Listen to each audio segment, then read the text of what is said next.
Hello, everyone. Thanks for tuning in once again. So Queen Ahmadiyyah TV presents Beyond the Realm.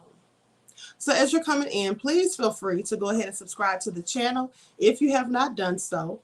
Also, be sure to click the notification bell and click the word all so that you're notified each time the Queen Goddess goes live. Don't forget to follow me on Instagram at Queen Ahmadiyyah, on Instagram at divine_goddess_27, Twitter at dgoddess27, on Patreon at Queen Ahmadiyyah, and also on Brighton at Queen Ahmadiyyah. Okay. So thank you all for returning to the chats. I have been waiting on the truth of this story. Okay, Azan. All right, so let's get into it. Now, some of you may have seen the movie, The Exorcism of Emily Rose. That movie came out in the early 2000s. Okay, and it was based off of a true story of a young woman by the name of Michel, who was German. Okay, she claimed to have been possessed by 6 demons. Now, the actual exorcism tapes can be found on YouTube.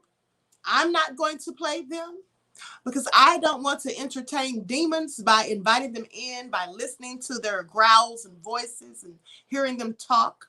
That's just all too much for the Queen. Okay, so I'm going to tell you the story. But like I said, if you dare to listen to the exorcism tapes where she was clearly talking in different voices and saying that she was different demons, she claimed to be possessed by Lucifer, Adolf Hitler, Judas Iscariot, and Cain, and a couple of others that I can't recall at the moment. Okay, so the woman who inspired the horror film became infamous for her death, for her tragic fight with demons and her terrifying death. I'm going to show you this picture of her when she was just a little girl. I think I'll pass on listen to that, Queen. Okay, Blackfoot, I absolutely will pass. Okay, so I'm going to show you. I just want you all to see this picture of her. What a pretty little girl she was. But how she turned out after those demons got a hold of her. Oh, my goodness. She looked horrid. Hope you all can see this. I tried to, hold on. Try to zoom in. Let me zoom in a little bit more.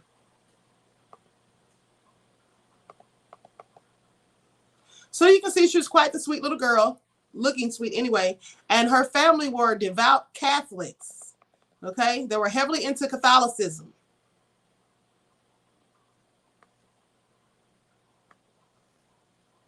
Okay, so let's continue. Everyone, please get the likes up. Please like and share. Now, though many may not know it, the horrifying events of the 2005 film called The Exorcism of Emily Rose was not entirely fictional, but rather was based on the actual experiences of a German girl named Anneliese. Anneliese Michel grew up devoutly Catholic in Bavaria, West Germany in the 1960s, where she attended Mass twice a week. Now, when Anneliese was 16, she suddenly blacked out at school one day and began walking around dazed as if she were in a trance. Though Anneliese did not remember the events, her friends and family said she was actually in a trance-like state. A year later, Anneliese experienced a similar occurrence where she woke up in a trance and even wet her bed. Now, her body also went through a series of convulsions, causing her body to just shake uncontrollably. After the second time, Anneliese visited a neurologist who diagnosed her with temporal lobe epilepsy and a disorder that's a disorder that causes seizures, loss of memory, and experiencing visual and auditory hallucinations.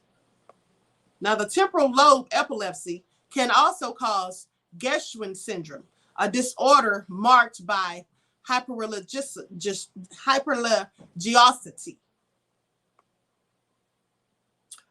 Now, after her diagnosis, Anneliese began taking medication for her epilepsy and enrolled in the University of Würzburg in 1973. However, the drugs that she was given failed to help her, And as the year progressed, her condition began to deteriorate. Though she was still taking her medication, Anneliese began to believe that she was possessed by a demon and that she needed to find a solution outside of medicine. Now she began to see the face of the devil wherever she went, and said she heard demons whispering in her ears.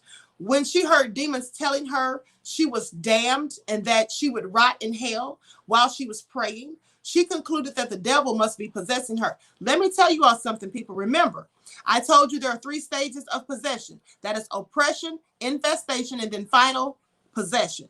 In the oppression state, they will do things like this to you. They will be whispering in your ear, and you will hear voices, and you won't know where they're coming from. And some people are driven crazy, insane by this, because when they're hearing these voices and they're asking other people, do you hear that? Did you hear that? And they're like, no, I don't hear anything. What are you talking about? Are you crazy? So these people think that they're losing their mind. They're not crazy. These are demons doing these things. And that's why I say there's a fine line between mental illness and demonic possession, because they have the same characteristics. Okay? Melody said, damn, got torment.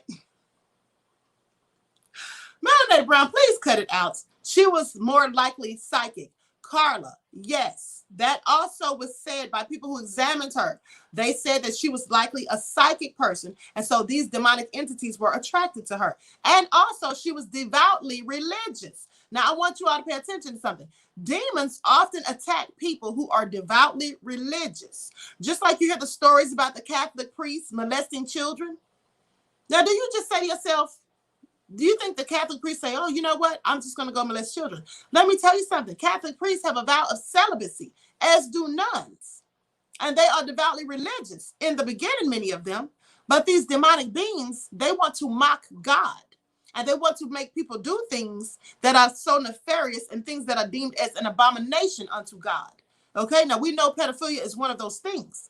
So you don't think that these entities are likely influencing these people through oppression and infestation and even possession to make them do these things? Now, I'm not saying all of them, but some of them likely, yes. Okay, so that's all crazy. So she started hearing all these voices, and then everywhere she went, she thought she would see the devil's face. These demons, they show themselves to you, and they do these things to torment you. And so you can't have peace of mind. And then when you're trying to tell other people what you're going through, other people look at you like you're crazy because they don't get it. And some people don't even believe in possession. A lot of Christians don't even believe in demons and demonic possession. I find that very interesting because they all have Bibles that they carry to church every Sunday, right? If they actually read those Bibles instead of listening to the reverend tell them what scriptures to turn to, if they actually read it for themselves, then they would know that absolutely demons are real. They speak of them in the Bible. And when they come, there's usually more than one of them. When people are possessed by a demon, it's usually demons, more than one. Okay? Remember when Jesus said to the man in the Bible, he asked the man who was possessed by demons, what is your name? That's how you command them. You make them tell you who they are, you know, because we have dominion over them. That's how you gain control over them. And Jesus asked the man, what is your name? He said, I am Legion, for we are many, meaning many demons. Okay? So anyway, she started taking the medication and that made it worse. Now, let me explain to you why taking the medication likely made it worse. I know that I have told you that when demons attack you, they usually have some type of contract to where they can attack you. You've likely been doing something like engaging in drug use, abusing alcohol, porn, doing something nefarious, some of those type of things. Engaging in voodoo, not voodoo, but occult practices like, and I didn't mean to say voodoo, okay? Voodoo is only bad if you're using it to do something bad. Anybody can take something meant for good and use it to do something bad, as I told you before. But if you're engaging in black magic or Ouija boards, right? Things like that. So when you're engaging in those things can draw demons upon you, right? So, and then Anneliese, the demons were attracted to her, in my opinion, simply because she has psychic ability. Because that's another thing. If you're a person with spiritual gifts, they'll be attracted to you because of that. Because like I told you last night, you're between realms. You're in this realm, but you're also in the spiritual realm at the same time. So that's why they'll attack those people. Okay? So And then I said all that to say this. When she started taking that medication that they gave her for epilepsy, she didn't even have epilepsy. More than likely, she was just being harassed and oppressed by the demons. And so when they gave her that medicine, the thing about it is when you're given those type of drugs, they really inhibit your mental capacity. Like you really are not thinking on your normal level of thinking, because some of those drugs are like they sedate you, you know, and they make you just not be in your normal frame of mind. With that being said, that allows demons to come right on in. You see, before she started taking this medicine, they said when she started taking it, she got worse. You know why she got worse? Because prior to her taking the medicine, she was just being oppressed by the demons, like hearing voices, seeing them, seeing things that were, you know, strange things and stuff like that. Once she started taking that medicine, oh, then the demon was able to take complete control of her because she wasn't in control of her own faculties, her own mind, because of the drugs. Okay. So they say she began seeing the face of the devil wherever she went, and she said she heard demons whispering in her ears. When she heard demons telling her that she was damned and would rot in hell while she was praying, she concluded that the devil was possessing her. Now, at that point, the devil had not possessed her. Little did she know. But the thing is this, they would tell her that she's going to hell while she's praying. Pay attention. Now, they would do that while she's praying because demons are evil and wicked and they're against anything that is of God. So whatever you're doing that's for God, they will make you or try to make you do something different. And they are, you know, they despise that. That's why when people become demonically possessed, it's very hard to get them to quote the scripture. When you're doing an exorcism on them, you're trying to make them quote the scripture. Very often they cannot say it. Okay, they cannot stand holy water. They cannot stand the sight of a crucifix. They cannot stand the sight of a priest or a nun. Anyone that's deemed holy, they cannot stand the sight of it because they are demons or they are possessed by demons. Now, Anneliese sought out priests to help her with her demonic possession, but all the clergy she approached rejected her request, saying that she should seek medical help and that they needed the permission of the bishop anyway. And at this point, Anneliese's delusions had become extreme. Now, here's the thing.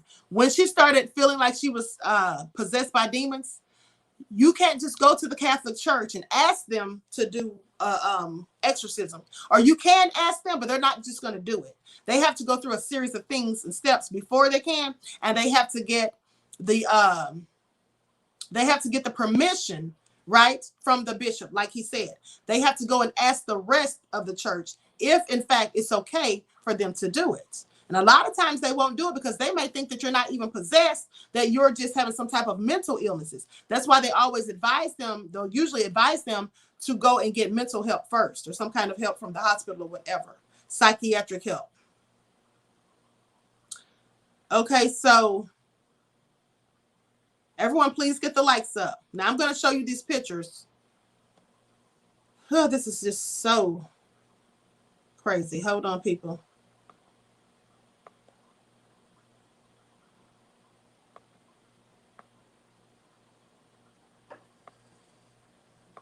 I want you all to see the drastic change in her appearances. Okay, this is how she looked prior to starting prior to the possession and the exorcisms. Okay, I'm going to leave it on there because I want you all to see these other pictures. So,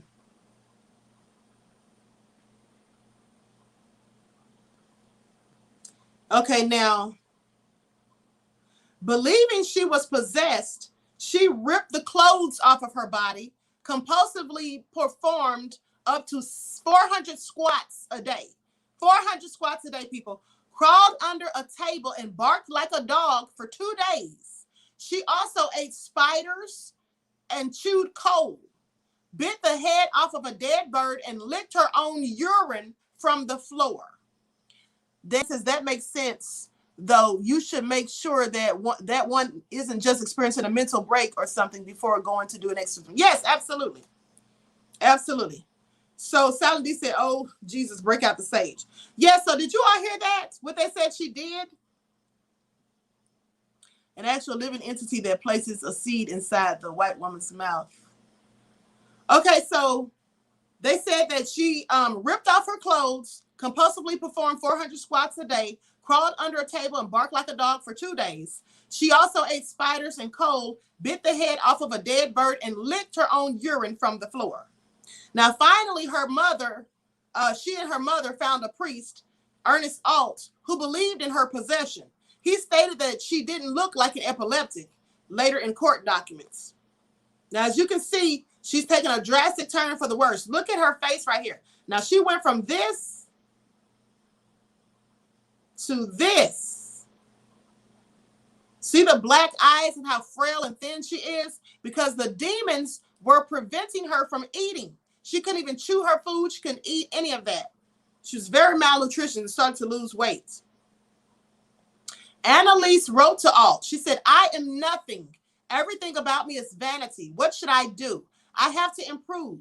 You pray for me. And also she once told him, I want to suffer for other people, but this is so cruel. Now, Alt petitioned the local bishop, Bishop Joseph Stengel, who eventually approved the request and granted the local priest, Arnold Renz, permission to perform an exorcism, but ordered that it be carried out in total secret. They didn't want anyone to know. So let me take this off of here now. It's no need to share this. Okay. So they wanted to do the exorcism in total secret. Now, exorcisms have existed in various cultures and religions for millennia, but the practice became popular in the Catholic Church in the 1500s when priests who would use the Latin phrase vade retro Santana, which means go back Satan, to expel demons from their mortal host. Now, the practice of Catholic exorcism was codified in the Ritual Romanum, a book of Christian practices assembled in the 16th century.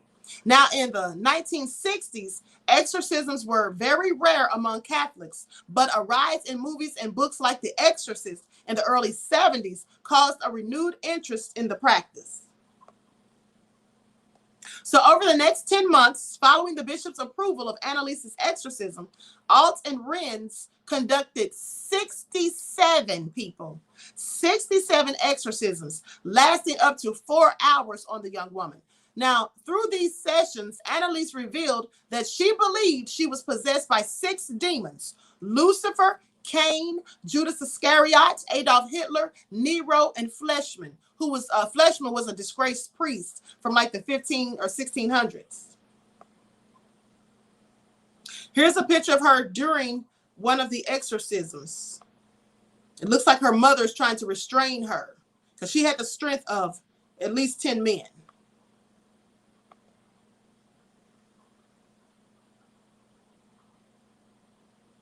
So as you can see,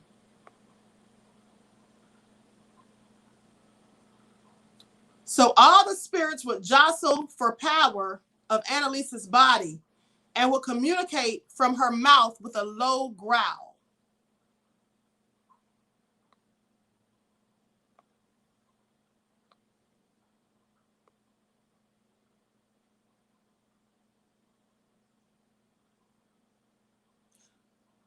They have the real audio tape on here, but like I said, I'm not about to play it. And they have English subtitles because I guess when she was talking, she may have been talking in her own native language of Germany. Now, the demons argued with one another. And this is the thing. I'm going to tell you what the demons said. I'm going to tell you what they said, but I'm not going to play that audio because clearly I don't want to hear it. Okay? This is what the demons said. They were arguing amongst themselves because remember, there's more than one. And she believed there were 6. The demons argued with each other, with Hitler saying, people are stupid as pigs. They think it's all over after death. It goes on. And then Judas Iscariot says, Hitler was nothing but a big mouth. You had no real say in hell. That's what he told Hitler. Now, throughout these sessions, Anneliese would frequently talk about dying to atone for the wayward youth of today and the apostate priest of the modern church. She broke the bones and ripped the tendons in her knees from continually kneeling in prayer. Now, she was praying so much, trying to get these demons out of herself and she was so fragile and frail from being malnutrition and not being able to eat and all those things, she literally broke both of her knees, people. Both of her knees were broken. Can you imagine the pain? Now, over these 10 months, it says she literally broke the bones and ripped the tendons in her knees from continually kneeling in prayer. Now, over these 10 months, Anneliese was frequently restrained so the priest could conduct exorcism rites. She slowly stopped eating, and she eventually died of malnutrition and dehydration on July the 1st of 1976. Here's another picture of her and her mother. This is just so sad, people. So sad. This poor woman was tortured literally to death.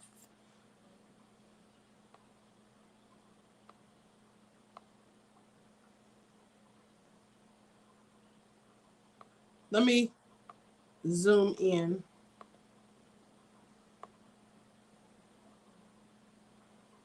Can you see the darkness around her eyes? And look how frail, and looks like one of her hands may be broken because she's got it wrapped in something. She was clearly going through it, honey.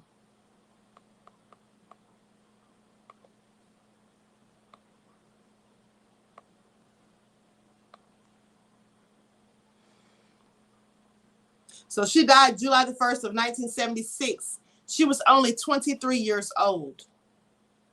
After her death, Anneliese's story became a national sensation in Germany after her parents and two priests who conducted the exorcisms were charged with negligent homicide. They were all arrested, people. Now, they came before the court and even used a recording of the exorcism to try to justify their actions. The two priests were found guilty of manslaughter resulting from negligence and were sentenced to 6 months in jail, which was later suspended, and 3 years of probation. Now, the parents were exempted from any punishment as they had suffered enough, a criteria for sentencing in German law. Okay, so I'm going to show you a picture of the priest and her mother and father when they were at the trial.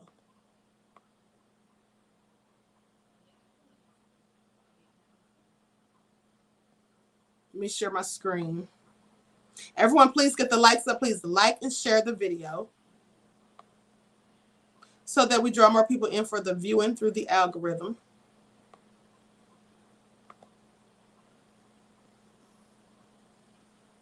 Okay, here are the two priests over here in the black.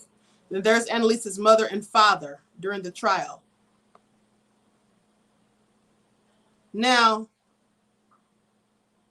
this is a clip from the movie, The Exorcism of Emily Rose. Let me see if there's anything else I need to show you all. Whew.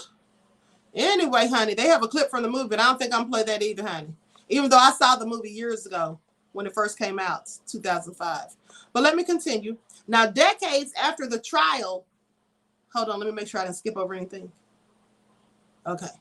Decades after the trial, the famous horror movie, The Exorcism of Emily Rose, was released in 2005. Loosely based on Anneliese's story, the movie follows an attorney played by Laura Linney who takes on a negligent homicide case involving a priest who allegedly performed a deadly exorcism on a young woman. Set in America in the modern day, the film was both praised and panned by critics for its depiction of the sensational court case that followed the death of the character Emily Rose. Although much of the movie focuses on courtroom drama and debates, there are plenty of scary flashbacks that depict the events leading up to Emily Rose's exorcism and her untimely death at the age of 19. Perhaps one of the most memorable scenes from the movie is the flashback of Emily Rose screaming the names of all her demons to the priest. That's the clip they have right here. A video of her screaming all the names of the demons to the priest. That's from the movie. While possessed, she shouts out names such as Judas, Cain, and most chillingly, Lucifer, the devil in the flesh. That's what she says. That's what she says who she is. When the priest in the movie asks her who she is, that's what she says. Judas, Cain, and Lucifer, the devil in the flesh. That's what she says. Scary movie if you never saw it. Now I don't want to see it again. Okay? Now, while reviews of The Exorcism of Emily Rose were decidedly mixed, the film was both praised and panned by critics for its depiction of the sensational court case that followed the death of the character Emily Rose. While reviews of The Exorcism of Emily Rose were decidedly mixed, the film, a trial for what? Right. Well, they were trying to say that it was negligence of the priest and the parents that caused her to die. But the hospital wasn't going to be able to help her, more likely because she was possessed by demons.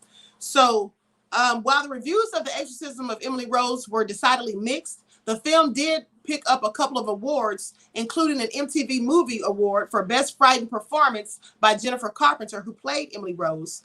And then, other than her inspiration for a horror film, Anneliese became an icon for some Catholics who felt modern secular interpretations of the Bible were distorting the ancient supernatural truth that it contains. Now, the surprising thing was that people connect to Anneliese Michel, people connected to her, were all completely convinced that she had really been possessed. Members, Franz Brothel remembers, this is the person who reported on the trial from the original daily paper of called the Main Post. This person said that all the people who knew her, they absolutely felt like she was possessed, because that just wasn't her, and it was no type of mental illness as far as they were concerned. They thought she was literally possessed. Now, they say, Buses, often from Holland, I think still came to Anneliese's grave. This is what Barthol says. The grave is a gathering point for religious outsiders. They write notes with requests and thanks for her help and leave them on the grave. They pray, sing, and then they travel on. Now, while she may be a source for inspiration for some religious people, the story of Anneliese Michel is not one of spirituality triumphing over science, but of people who should have known better than allowing a mentally ill woman to die. That's what they say. Now, let me tell you something. Hold on.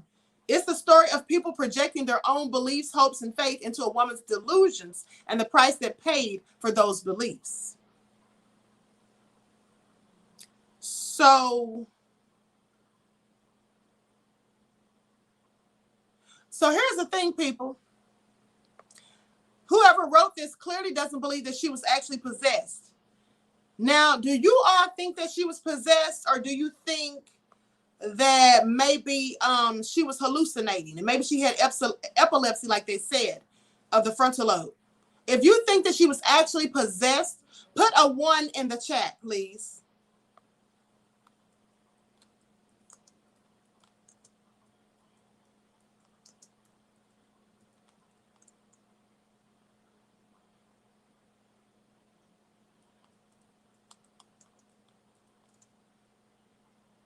Hold on, people. I'm trying to see something here. Okay. Now, if you think that she was just delusional, then put a 2 in the chat. If you think she was not possessed and was just delusional.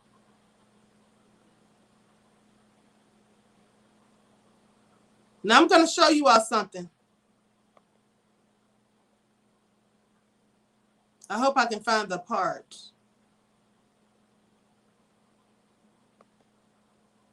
That's a really tough one. One literally has to believe in the metaphysical. Okay. Hold on. I'm trying to let y'all see something real quick.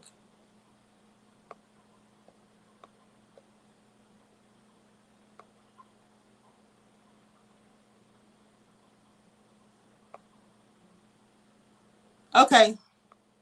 I want you all to see this video of this woman. She's going to conjure her multiple personalities. Okay? Hold on just a second. Now, before I go to that, I want to say this. Your recitation is good enough. Oh, y'all are so crazy. Now, listen to this. Okay, I got the chat back moving. Okay. But yes, that seems to be possession. I agree. Let me tell y'all something.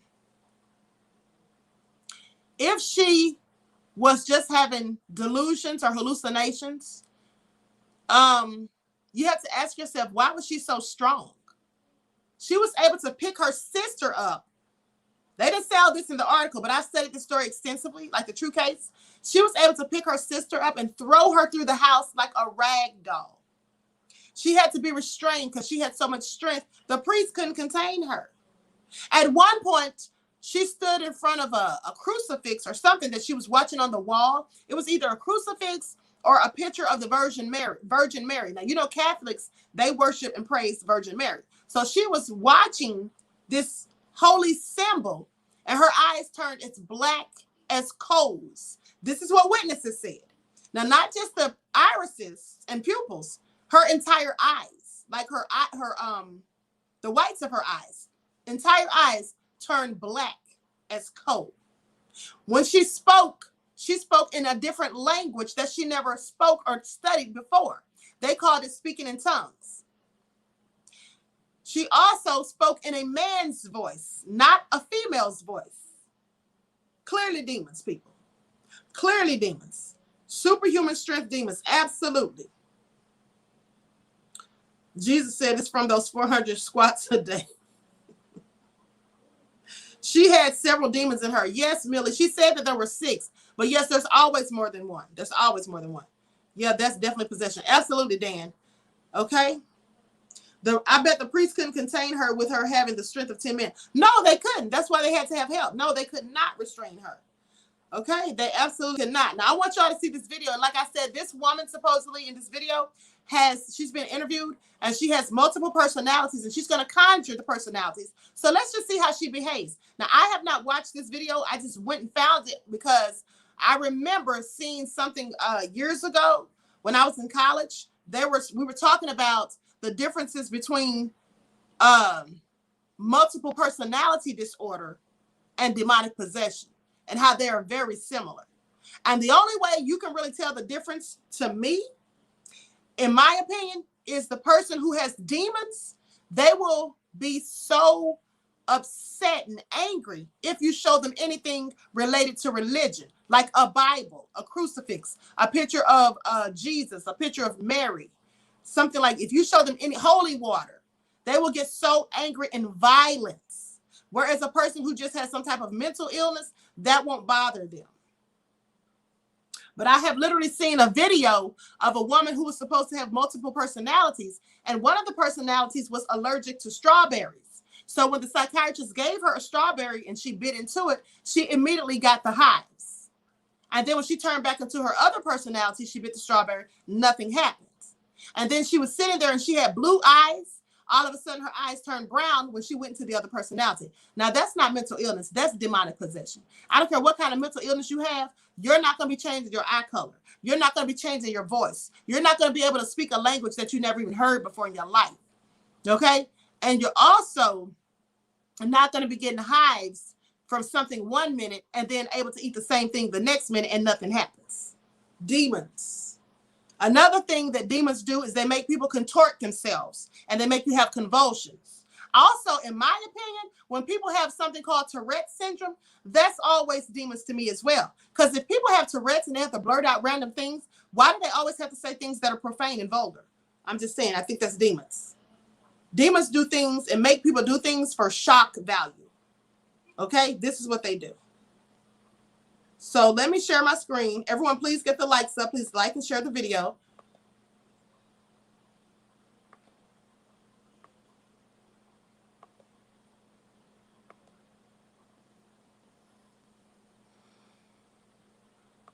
Their list of MPD is, well, we prefer multiple personality disorder. We understand that some people prefer the term dissociated identities, but no, mine aren't dissociated. It's not like we woke up and said, oh, I have to do something unpleasant. This is my job. I don't want to own that, so I'll push it away. That's not part of me.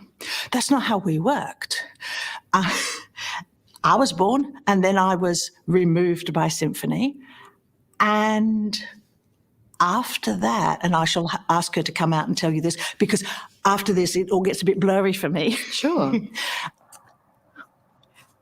Hello. Hi. I'm Symphony. Hi, Symphony. Hi. Symphony, you're 4. Yes, 4 going on 50. Yes, I've got to be 4 because I'm hoping that when I get to testify that I can grow, because I've got to stay this age because I've got to tell about Daddy. You are in charge of those facts. Yes. You know what happened. Everything that he did after I took Jennifer away, he did to me. So every single bit of abuse I have experienced, that's my job. My job is to deal with Daddy. That job was a big job. It was enormous.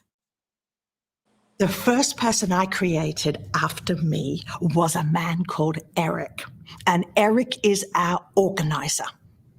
So as people were created, Eric made them an internal landscape where they live, and he gave them their list of rules, and because everybody's got rules. There are some very strong personalities in there. Some people Yes. who are with you All the time, yes. all the time. Tell me about them. Let's go through some of those.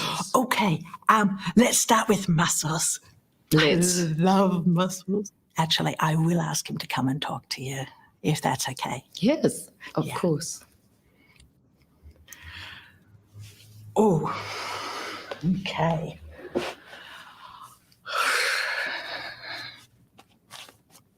Good pants, thank God. Thank God for pants. Hello. Hi, Muscles. Hi. Muscles, you take on a whole demeanour, don't you? You've If you're arrived. going to be here, you're going to be all the way here.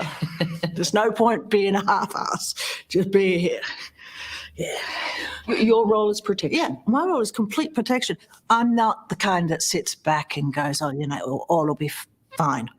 I'm much more of a get up and do it kind of a guy. And I wanted revenge. Who are the others in your repertoire of friends, your personalities who are important to how you function? Oh, Volcano. Volcano. Leather god extraordinaire. You want to see him walking around in his leathers. And what does Volcano do? Volcano does not do what you think he's doing. So everybody goes, Volcano, that sounds dangerous. No, he is a total sweetheart. His job is to tell you, you are allowed to feel what you're feeling. What you feel is absolutely appropriate. He has a sense of what normal is. Who else are strong, important? Judas. Judas has been trying to tell. Actually, he is sitting in the background agitating. You're telling, that's my job. That's my job. He's 7 going on 8, and Judas does exactly what his name says. He is blab. He will go and tell you anything. Now, you know this war is over. Are you not able to become one, Jenny? No, because they came out of the back of my head. I don't know how to put them back in. You see, everybody thinks that Jenny has altars. Right. You've got to understand, Jenny's an altar. Yes. She's just as much as an altar as Eric or Muscles or Linda is. So you can't become Jennifer? Oh, gosh, no. That's done. Yeah, that's done. Yeah, can't do that. But Well, you will always be Jenny. I will always be Symphony. You will always be Symphony. Yes. Hello, I'm Liz Hayes. Melody Brown said, got believability. Let me say something. Queen, my sister and her son coming home and rode past the cemetery and saw a woman in white walk across the front of the car like a mist in like aura. Clearly a ghost. She conjured up spirits. You know what? She was just acting weird to me. I wasn't buying it. I mean, yeah. Inquiring mind wants to know truth that she's looking for a check. I mean, to me, she looked like she was faking. I'm sorry. She was faking.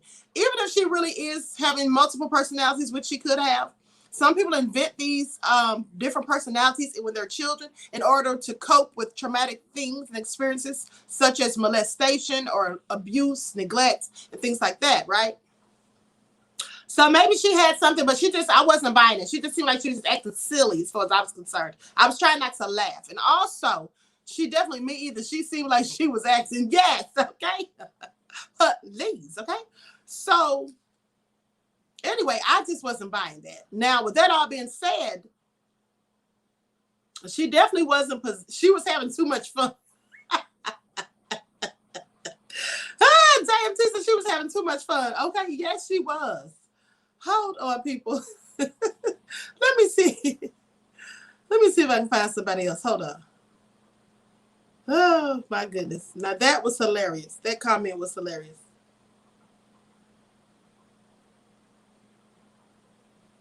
Okay.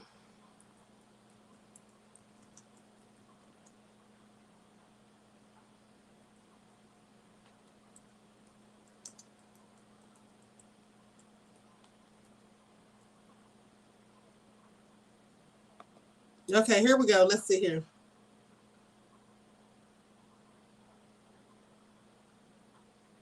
Okay, this woman says she has 6 personalities. Hold on, let me see which one of these I want to look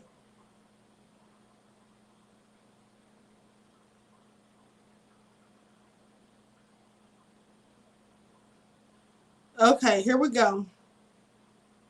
This woman is on Oprah's show. Says she has 20 personalities. So psychologists suspect that a young child, Kim, as a young child, she suffered trauma that caused her. See, I told you, this does happen when you're a child. So let's take a look at this. Let's see. I hope she's going to turn into someone so we can see for ourselves, honey.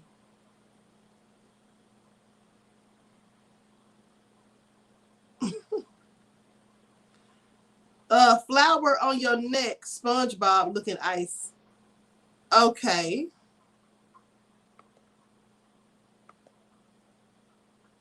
There's a troll in here, people. I had to get them out of here. Okay, let me continue.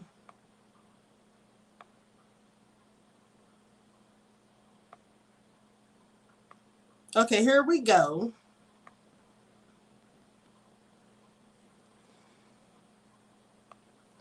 That I may never come back again. With help from Kim Noble's therapist, Kim's alternate personalities come out one by one. First, dominant personality, Patricia, disappears, and Bonnie takes over. Bonnie used to be the main personality who took care of daughter Amy. Hello. Nice to see you. It's a long time, Lisa. I know. Because, yeah, it's nice to see her. Amy doesn't get to see Bonnie very much anymore. In the early years, the constant threat of having her daughter taken away by social services sent Bonnie into seclusion.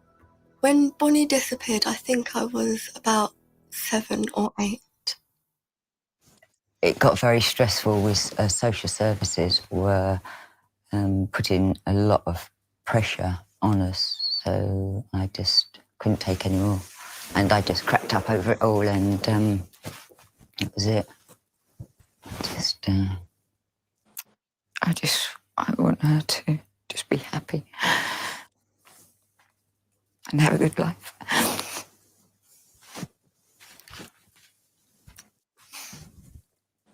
So, I just pray that we don't affect her. But I don't think we have so far. I miss you so much. Knowing it's time for Bonnie to leave, she bursts into tears because she doesn't know when she will see her daughter again. We can wait a minute.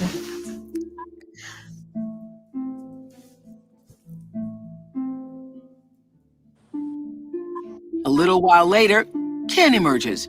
He's 21 years old, homosexual, and doesn't acknowledge he is one of many personalities.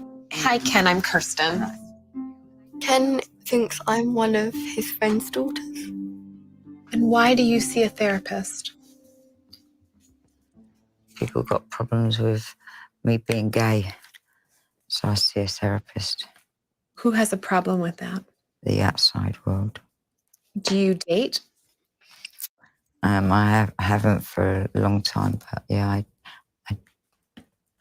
I've had some nice boyfriends.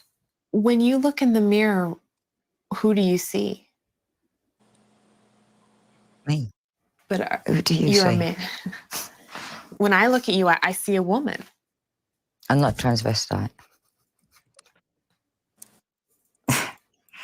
This is strange. I'm gay, but I'm not a transvestite. Okay. I don't dress up in girls' clothes. Got no boobs.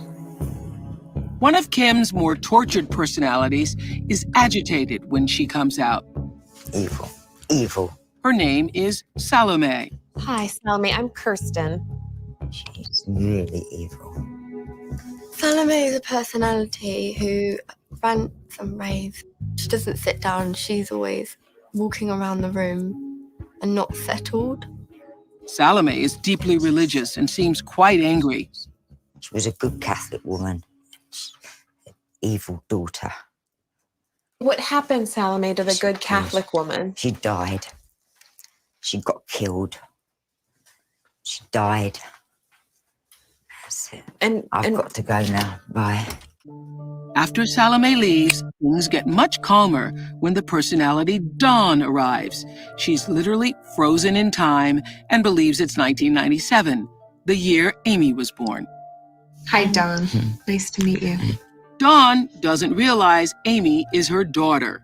Dawn thinks she had a baby named Sky, who was taken away at birth.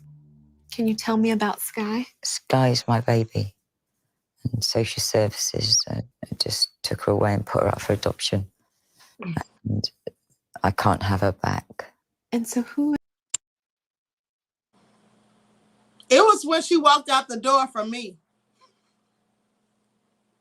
She just left. I've got to go. Bye. And walked out. Excuse me, bring your crazy butt back in here. I'm not through. I'm not through with your treatment yet. Okay. Clearly hilarious. Okay, people. Salam is the name of Herod's stepdaughter. They called for the head of John the Baptist. Okay, Carl Kilcrease. Thank you for that biblical moment. I didn't know that. Peace, love, and blessings to you. Okay, so Blackfoot says, say no to drugs, family. Salome, Carl. I pronounced it wrong. It's Salome, right? Okay. Y'all are too much. MM says this is too much, right? The British get possessed more than we know. I don't doubt it. You ever see the movie Splits? I've heard of it. I can't recall if I've seen it. Crazy cat lady tripping. Right, that part. She did too much walking out. Hold on, y'all. Okay, enough of this. Let me continue, people. So I want to read you all this. This was written by a psychiatrist, okay? And he says, as a psychiatrist, I diagnose mental illness. I also help spot demonic possession. How a scientist learned to work with exorcists. Let me tell you all something. This is very important. Because for years, people in the psychiatrist division, those people would not ever admit, psychologists and psychiatrists, they would not admit that there was such a thing as demonic possession. Now, I don't know if they wouldn't admit to it because they honestly didn't believe in it.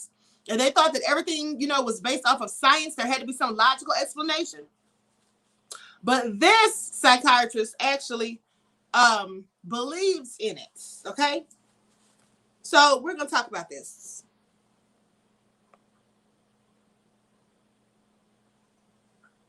Okay, Richard Gallagher is a board-certified psychiatrist and a professor of clinical psychiatry at New York's Medical College. He is at work on a book about demonic possession in the United States. I'm sure he's already written it by now because this article actually came out July the 1st, 2016. Okay, so in the late 1980s, I was introduced to a self-styled satanic high priestess. She called herself a witch and dressed the part, with flowing dark clothes and black eyeshadow around her to her temples.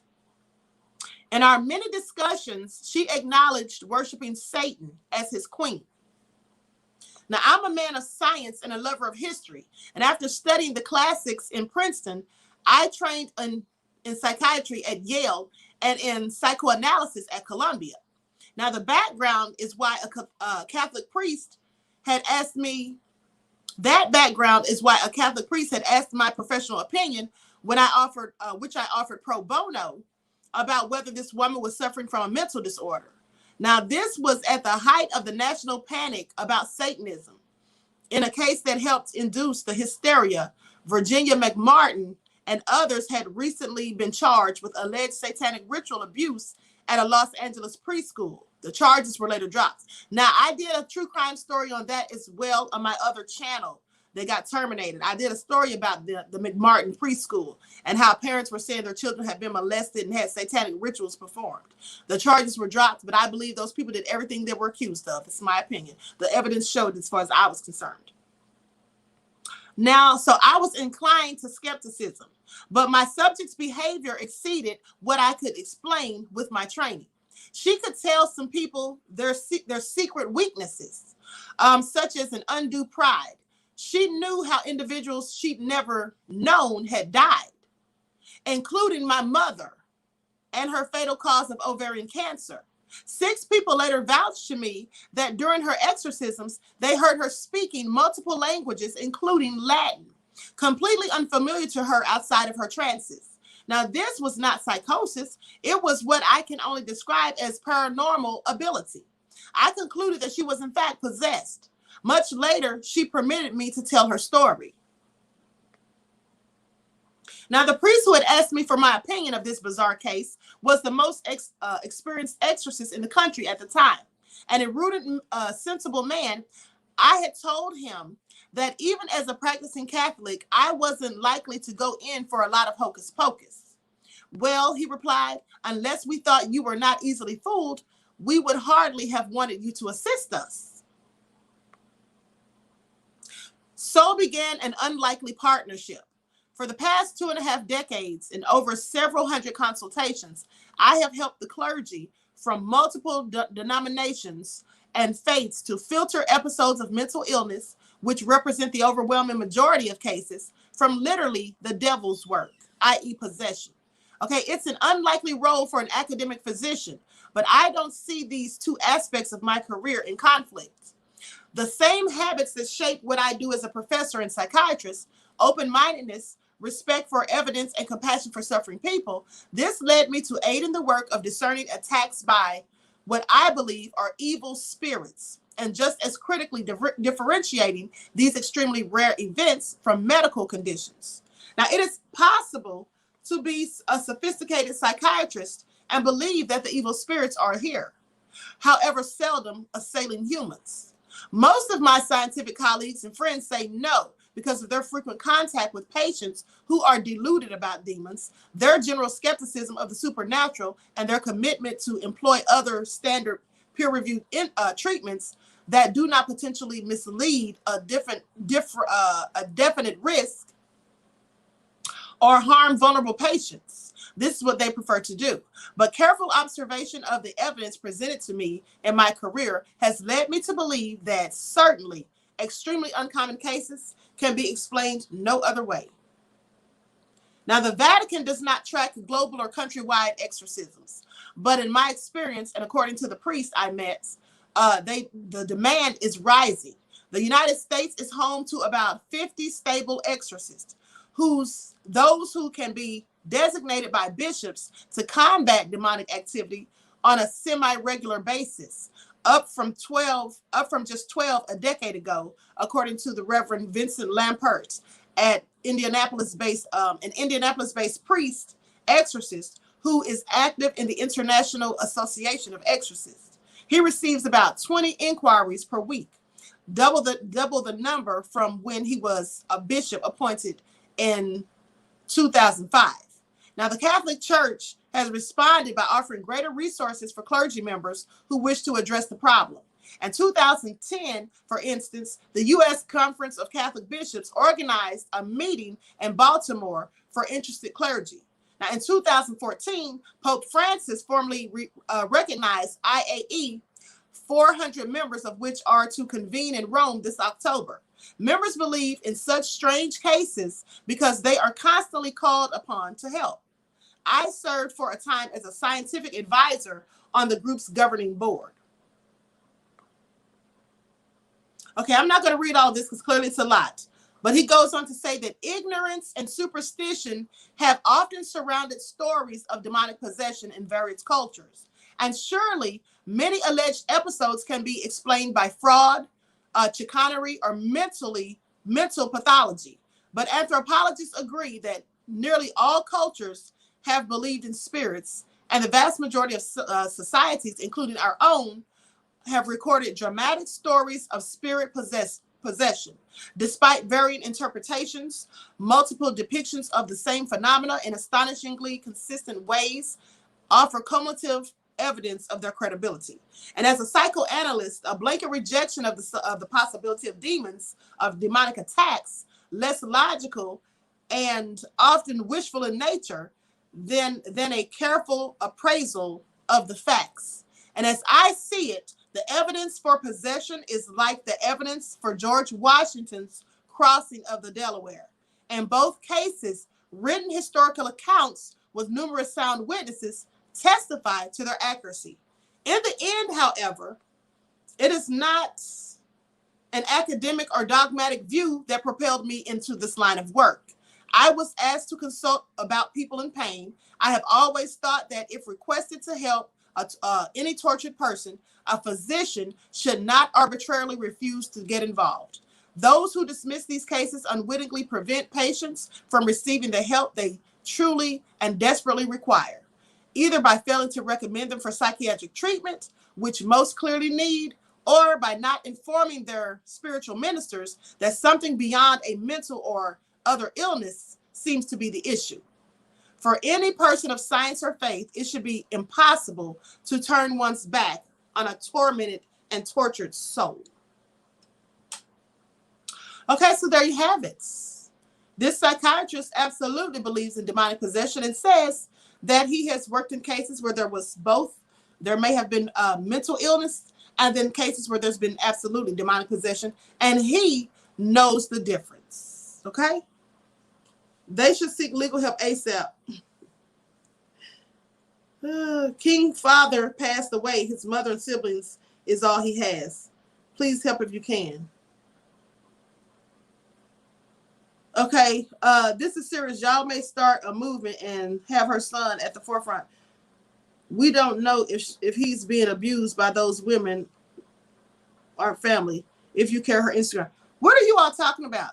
King has renal failure and needs to be home with his mother. Who is King? I'm sorry, who is King?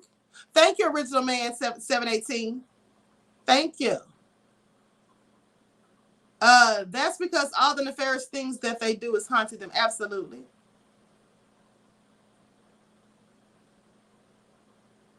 If anyone cares, my cousin's son has been medically kidnapped.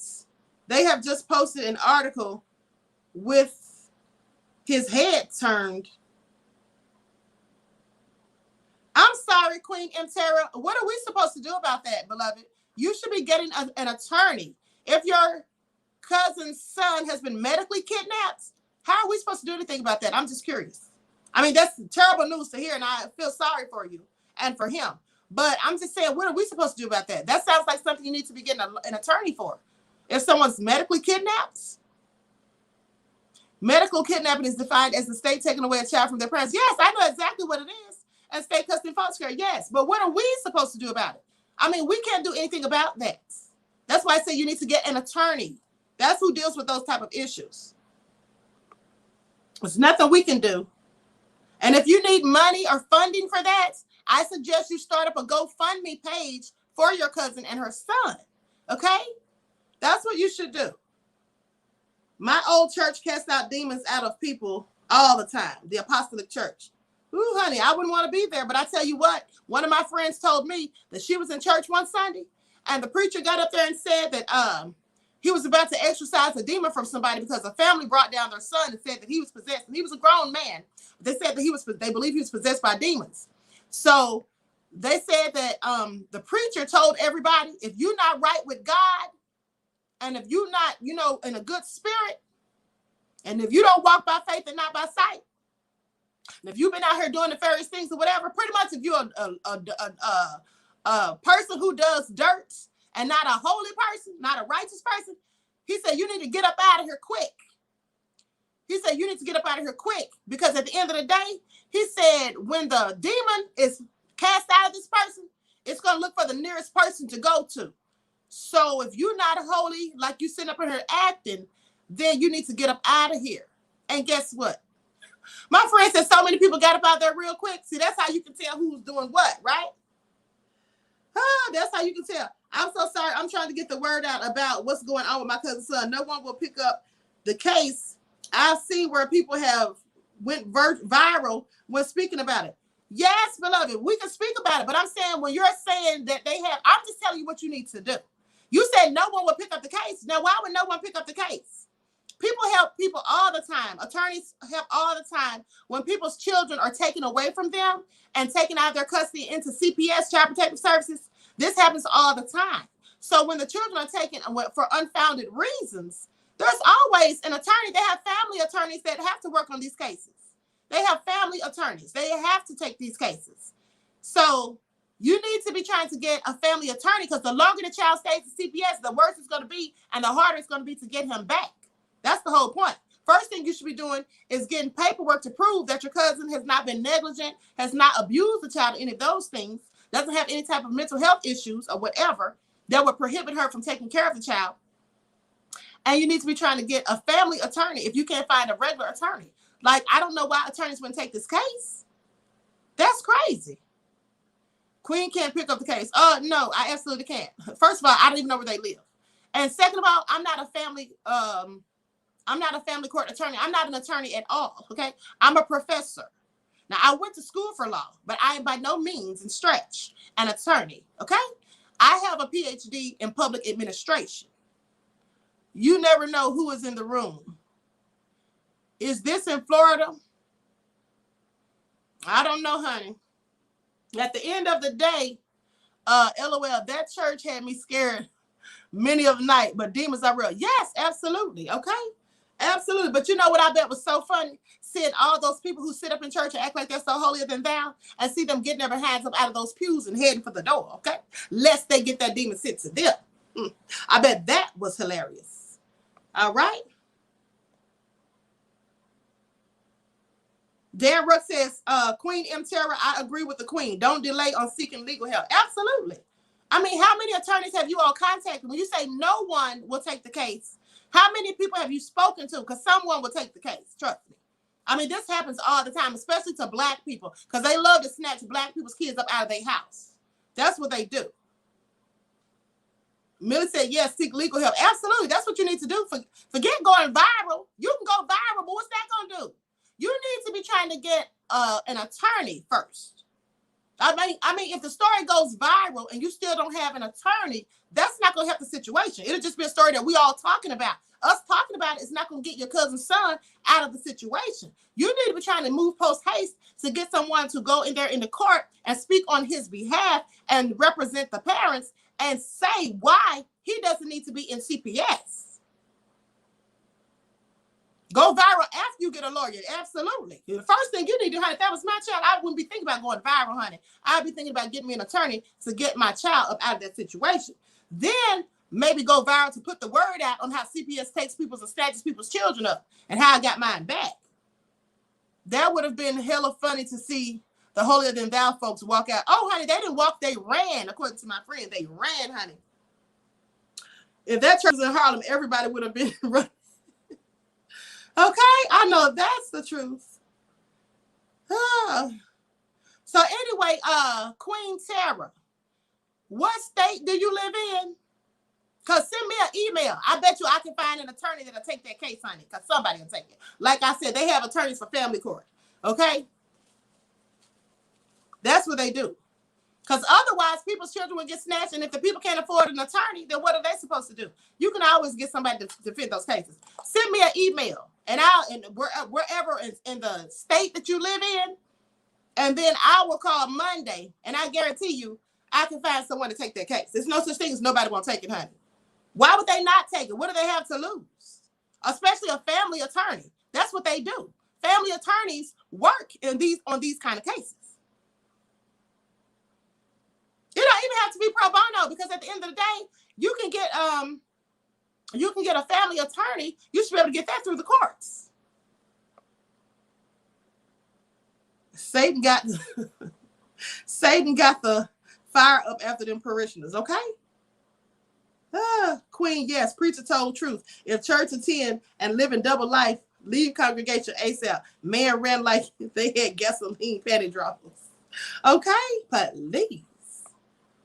Oh, so anyway. Jesus is Black. Christ says she has the right one tonight. I'm serious. And get a GoFundMe. Yes. If you can't get a pro bono attorney, and if you all don't have the funds, you need to set up a GoFundMe. Okay? Queen, you are on fire. Thank you, Terry, beloved. Thank you. She has one with the full story. I'm in Florida. Oh, okay. Okay. Well, where does she live? So I can still see if I can get an attorney, honey, because I guarantee you I can find one. I have friends that are attorneys that live in several states anyway. You're welcome, beloved. The email is queenahmadiyyahshakur@gmail.com. All right? Right. Carla said you can get prepaid legal services. Absolutely. Absolutely. No one has responded to me, period. If you talk about the attorneys, honey, maybe you need to go to their office or whatever. You need to talk to prepaid legal. You need to go to the courts. Like I said, your cousin needs to go to the courts because they have to be represented. They can't just take your child and then leave you stranded so you can't even come to court and fight to get your child back. That's what they can't do. Okay? Send you an email. I appreciate it. Okay, no problem, beloved. Okay, so with that all being said, everyone, listen. I want to thank you all for tuning in once again to Queen Ahmadiyyah TV presents Beyond the Realm. I hope you all enjoyed this nefarious story, honey. And I hope you all now know that demonic possession is real and it's very similar in the symptoms as mental illness. And there are a few ways that you can tell the difference. My Aunt Egypt said, Queen, love how you coordinate your colors. Beautiful spring in the air. Thank you, beloved. Thank you for your kind words. Okay, the Queen is the best thing popping in these YouTube streets. I tune in every day on the hour for my daily vitamins, morning, noon, and night. Thank you, MM. Thank you, beloved. So with that all being said, listen, make sure you subscribe to the channel if you haven't done so already. Please like and share the video. Also, don't forget to follow the Queen on Instagram at Queen Ahmadiyyah Also on Instagram at divine_goddess_27. On Twitter at dgoddess27. And also on Patreon at Queen Ahmadiyyah and on Brighton at Queen Ahmadiyyah I'll be checking. And also, here's the thing, people. If you have not been receiving your notifications on any of my channels, please double check and make sure you are in fact still subscribed, because you know how people get unsubscribed. But also, don't forget to tune in tomorrow on my channel, Authentic Black Goddess, because you know I'll be going live on there. Okay? Oh, I'm sorry. No. Pause. I'm so sorry. I'm so sorry. I may not be going live on there because I have something that I'm doing for something I want to present to you all on Monday. Okay. I was supposed to do it today, but I got caught up and I got a late start. So I'm going to be doing that tomorrow. So I may not go live tomorrow. If I do, it'll be tomorrow late in the evening, but I'm not going to guarantee. All right.